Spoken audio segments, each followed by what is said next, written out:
My name is Wallace Bradley, and I'm the host of the Bradley Report. I'm also the chairman of United in Peace, Inc. This program is presented by United in Peace, Inc. And the producer of this show that helped me get all the issues together to present to you is none other than the chairman of United in Peace, Inc., and that's Terry Marsh Bradley, my wife. Got a very interesting show. Everybody talking about the anti-Semitic thing, the protests with the Palestinians and the Jewish community to stop the violence and the war in Gaza. Want to talk about the convention.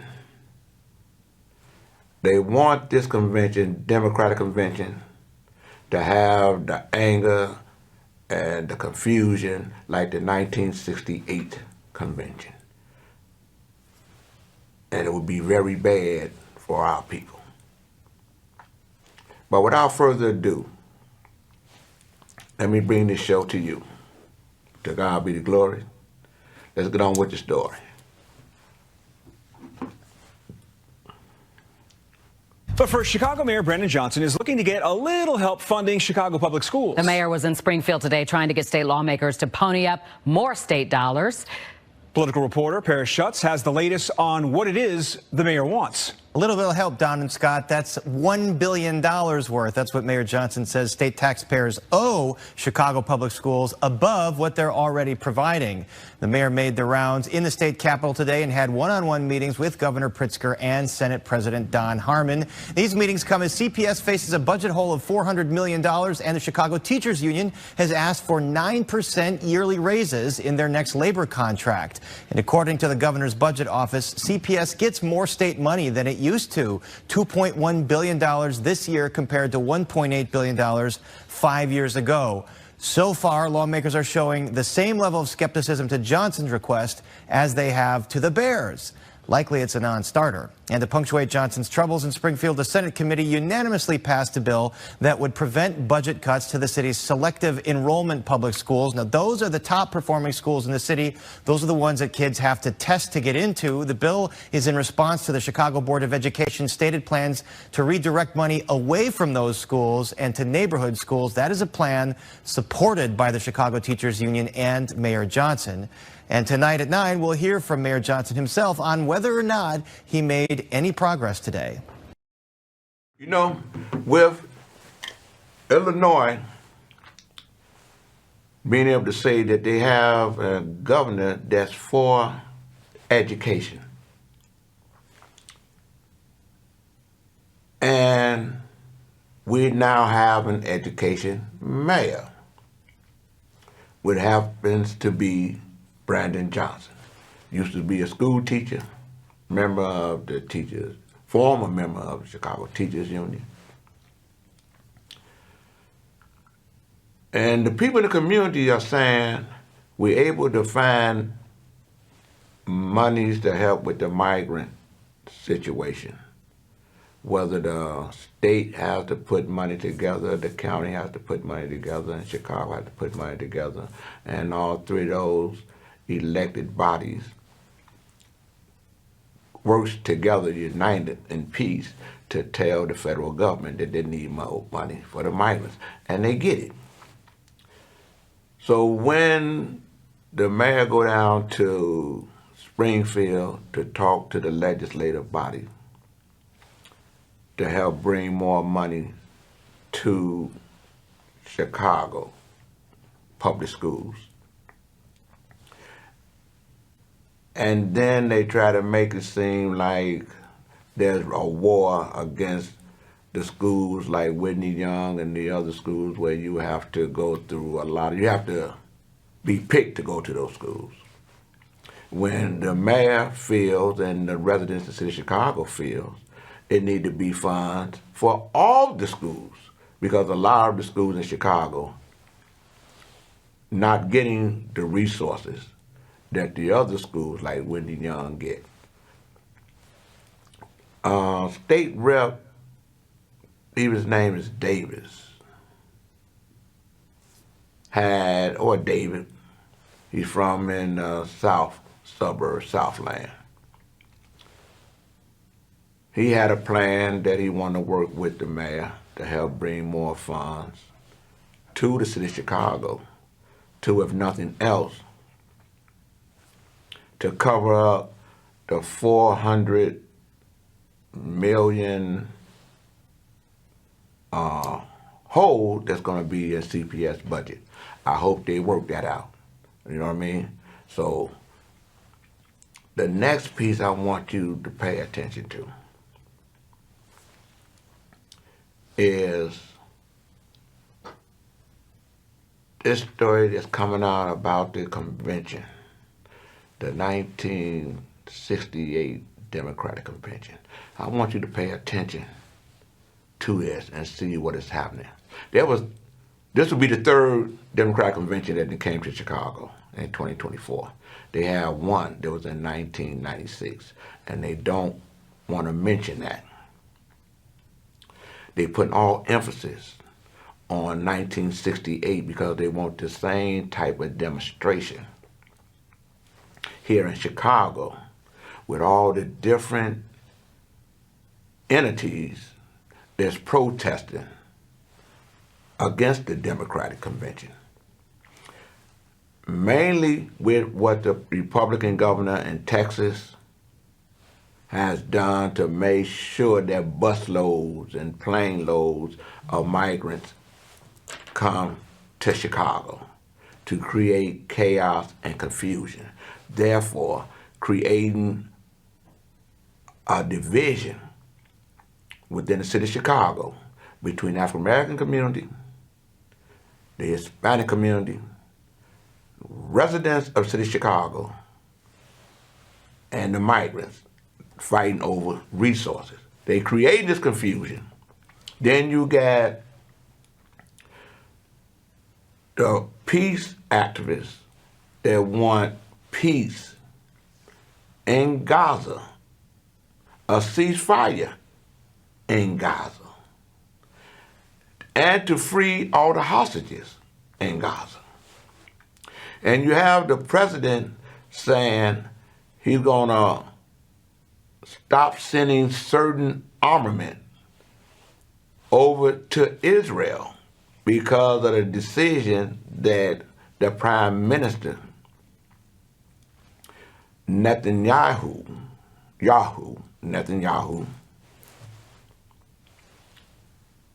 behind going into this city over in Gaza, which is Rafah, because they feel like more people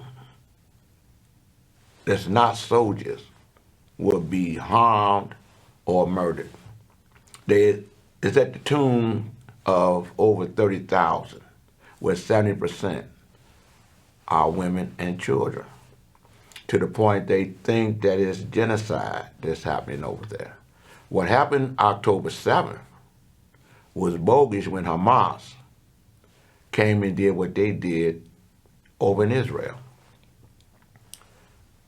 But now, the majority of the world governing bodies from the various nations, especially from the United Nations, where over 100 countries wants Palestine to become a state. The world is pushing for a two-state solution to stop the senseless violence that's happening over there. We're going to get into that. But we're going to talk about the 1968 Democratic Convention for you to see what can happen, what will happen, especially when you get agitators that know how to send thousands of youth to assemble in any one place to cause disruption and destruction and confusion. Picture that with those that's protesting for a ceasefire and the freeing of hostages in the Gaza and the migrants, people that want to stop the migrants from coming here. And you got thousands, majority of them African Americans, coming to cause noise. Put that on about the 1968 Democratic Convention.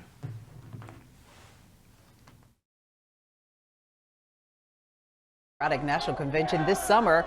What lessons can be learned from the violent, chaotic DNC back in 1968 here in Chicago? A professor at Northwestern University has examined those lessons, including the role of news media. And Heather Hendershot is the author of When the News Broke, Chicago 1968 and the Polarizing of America. And Professor Hendershot joins us tonight. We're really glad you're here. Great, thanks for having me. It's great to be here. We could talk to you about this for hours, really. What a fascinating topic. But first, go back to 1968. Obviously, you see the video, troubling, chaotic time for America. Yeah. But can you summarize what happened? It's hard to overemphasize how crazy things were in America in 1968, right? In January, February, you have the Tet Offensive in Vietnam, which basically shows Americans we're not winning there, as the Johnson administration had been implying. And public opinion is turning against Vietnam. It's not just outsider protesters or college kids. It's the opinion is turning. Martin Luther King is assassinated in April. There are uprisings in 125 cities. Fire, looting, police brutality. And then in June, Robert F. Kennedy is assassinated. Right. So you're heading into the convention in August, and a lot of people who thought Bobby Kennedy might have been the candidate are hugely disappointed. Johnson is doing so poorly that he's dropped out of the race. Right. And everyone is sort of braced for the worst on the streets and also inside the convention hall itself. And first of all, they didn't really want it to be in Chicago. Houston was the preferred city where they wanted it to be in 1968, but Mayor Jay Daley lobbied very hard to get it here in Chicago. And he had a very contentious relationship with the media. He had some very fiery words after an article went out that he did not want protesters anywhere near the amphitheater where all of the convention activities were taking place. Yeah, he was denying permits to protesters to march. He kept them very far away from the amphitheater. And he, as you say, he had a long kind of contentious relationship with the media. He was very tight with the unions, and it's very, shall we say, fishy that he was not able to resolve an electrical workers strike. That meant that the networks couldn't do live coverage of the convention in the streets. They could only do it in the amphitheater itself. And so he kind of set up what you might call an infrastructure of censorship to prevent free and open kind of expression of the media and also, you know, protesters in the street. It is so hard to make a comparison to this for numerous reasons. Obviously, the technology has changed on how we cover news. Yeah. The city has changed, but here we are with the DNC coming to Chicago, and then the RNC just up the road in Milwaukee. What do you think is going to happen in Chicago with the DNC? And I'm not talking about what's happening in the United Center. Yeah. With us covering it and what the world's going to see. Wow, it's hard to predict everything. We do know that the DNC itself, there's a lot of people within that organization that would like to have it very tightly controlled in terms of what we see on TV and repeat some of the strategies that worked for them during COVID, where they cut away to all 50 states and the delegates gave their votes. And they had just a lot of video at the ready so that less of the material was live. And that's definitely a control strategy that may be in place with TV coverage this year because of concern about protesters. It's helpful to remember, looking back, that we think of 68 as being protests in the street, but it was inside the amphitheater itself. And that's one of the strong kind of parallels that people are concerned about coming this August. You had people in the amphitheater in Chicago who were protesting about delegate disenfranchisement of people of color who weren't properly selected to come to Chicago. And you've got a really strong pro-peace movement among delegates holding up peace signs during the convention. And you've got these hot mics on the floor where people get access to a mic and say, everyone in here needs to know, because they don't have phones in their pockets, they're not getting updates, that there's violence in the street right now and the police are beating protesters. And it was pretty wild, and you can see why this summer they're thinking, let's reduce the amount of hot mics just in case, right, to help maintain that kind of control inside. Viral moments inside now happen in real time. Like, we'll see real that time, because people have social, cell phones, right? of course, Exactly. they didn't have back then. There was racial tension, strong racial tension, just like it is in this country. Talked about police brutality back in 1968. So many similarities, but there was some good that came out. Minorities and young people really started to get in the voting process, and also how delegates were selected.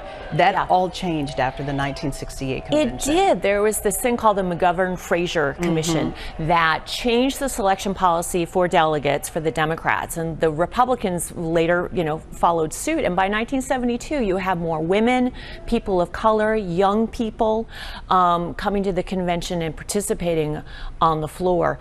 And of course, Nixon has lowered the voting age to 18, and that makes a big difference in the youth vote, both for him and for the Democratic candidate in 72. So a lot of big changes inspired by what happened in 68 here. Revisiting protests for just a minute here, we have these encampments that seem to be wrapping up, and protesters have made their voices known. They're going to be here, and the perimeter, wherever it will be. What do you anticipate seeing as the Israel-Hamas war continues? There's talk of a ceasefire, but they're nowhere close. Do you think we'll see mass groups arrive in Chicago to protest? I couldn't predict the numbers, but it's helpful to keep in mind that in 68, organizers thought maybe 100,000 or 200,000 people would be here. 10,000 people came. So it was, radically short of what they expected, because Mayor Daley really conveyed that there would be a lot of violence, really, a lot of hostility from police and so on. This time around, we could have many, many more. If you think back to 2004 in New York City, there were 200,000 people protesting the Republican convention in New York. And the city was not very open to a lot of protest and free speech.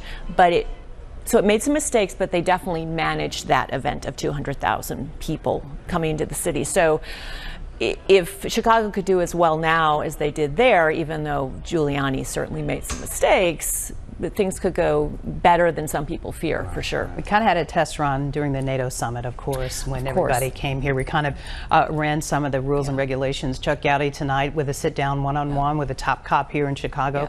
He says 2 words, we're ready. So like you said, you can't predict anything, but you can learn from past events. Absolutely. And how to change things around. So it's going to be really interesting. Chicago is going to be on the national stage, the global stage. Once again, Mayor Daley back then, of course, thought this was his legacy, and he wanted it to go right. It kind of was his legacy. It's just not the kind of legacy that he suspected, right? So it's so interesting. I remember I'm born and raised on the south side of Chicago, not very far from where the amphitheater was. And I remember my siblings and my parents talking about this, and the television was on, and you could see some of the things that were happening. Right down the street from It was wild, right? It was. Thank you for coming in. Oh, thanks so much. Will you come back? I would love to come back. There's another convention, like I said, in 1996. Mayor Daley, the second Mayor Daley, Mayor Daley's son, happened to be the mayor in 1996. He learned lessons from 1968, so he didn't have the problems in 1996. I'm praying that they learn lessons from 68 and see how things were done in 96. He had those that wanted to protest. I know because I led a peaceful protest in 96 for the convention, and they had us away from where the convention was being held. This year, they're talking about doing the same thing. So I want to say, let us pray that there's no noise, there's no violence at this convention in 2024. Could you hit that next story for me? Very important. Pastor, a friend of mine. He's a Republican, but he's a friend of mine. As people know, it's been really difficult. As a city, we're already facing crime, we're already facing educational issues, and now we're adding an influx of people to an already big homeless situation. and it only magnifies our problems, and it becomes more difficult because the weight of those issues are sometimes just too much to bear.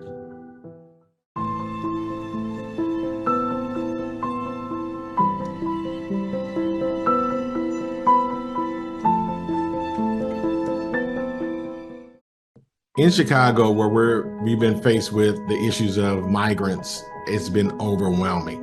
We already have an infrastructure that is overburdened, and we already have a city that is already overtaxed. And now you're adding individuals who, for the most part, a lot of them are here illegally. And now we're having to carry that burden. And it's very disheartening simply because for organizations like ours, for instance, we're already trying to do the work in an area that's already difficult to do. And now you're adding more people to the problem that we already have. It only creates it only creates more difficulty. I think, when we make our city a sanctuary city and we start allowing people to be here illegally and having to take care of them, that is going to be a problem that, as we see, is overwhelming. The leadership oftentimes has been taking funds from much needed areas, and they're getting a lot of flack from it, especially from homeless activists, people who have been on the ground doing a lot of work with the homeless. And now all of a sudden, those resources that they never had for the homeless problems that they've already been faced with, they're now being made available. And so, that's a serious issue. That's a serious leadership flaw. That's a serious problem. We have been doing the work where we've been very diligent in helping transform our community and have not gotten the resources from the city that we believe that we could have gotten. Although we don't rely on city government, because, I have the philosophy and the mindset that we're not going to wait on them to come in and fix our problems. We're going to roll up our sleeves and we're going to fix it ourselves. It would have been good, however, to have them come alongside us and assist us in helping to transform a community that is part of the city. So I understand when people from Chicago or other areas start to really question the fact that now we have these resources and they're going toward individuals who sometimes are not even legally here, and we never had an opportunity to get those resources ourselves. That is a tremendous problem and a tremendous weight that we feel. And so it feels unjust. It feels not right. It is, but what do you do? When it comes to believing that city government is going to somehow now shift their philosophy and, as migrants are being moved out, start to go back and take care of our community, I'm one of those individuals who will say that that's not going to happen. And the history speaks for itself. If they have not taken care of the schools, if they have not taken care of the crime, if they have not dealt with severe infrastructure issues within our community, then what makes us think that just because the migrants are being moved to other places, that now they're going to somehow shift those resources? No, they're not going to do it. They're going to find other things to invest in, anything but this community. And that's the reason why it's imperative that people like myself are vocal about, hey, we have these issues. We believe we can fix these issues. And if we can't rely on city government to help us, then we'll just make our voice heard to people from around the country who are interested in making sure that we raise up an agenda and fix our neighborhood so that we can become a model for what can be done in urban areas. And so my faith in government is very low. I hear what he's saying. But all the migrant situation was here before Brandon became the mayor. Since Brandon has been the mayor, the migrants are no longer in the police station. All that's been cleaned up. But the one thing that I have to say to all my Republican friends, how come y'all ain't told that Republican governor stop sending the migrants here to Chicago, and then you won't have to worry about them getting money from the resources. But I see what they made mention about the 70 million. But that same day, the city council also approved a $1,250,000,000 bond issue that the mayor asked for to help address the concerns for the residents in the city of Chicago. With that, I want to say, to God be the glory. That's my story. Please do not let your children get hoodwinked or tricked to go to that Democratic convention to disrupt it. Hear me when I'm telling you. That's what the Republicans are trying to do. To God be the glory. That's Gator's story. Peace.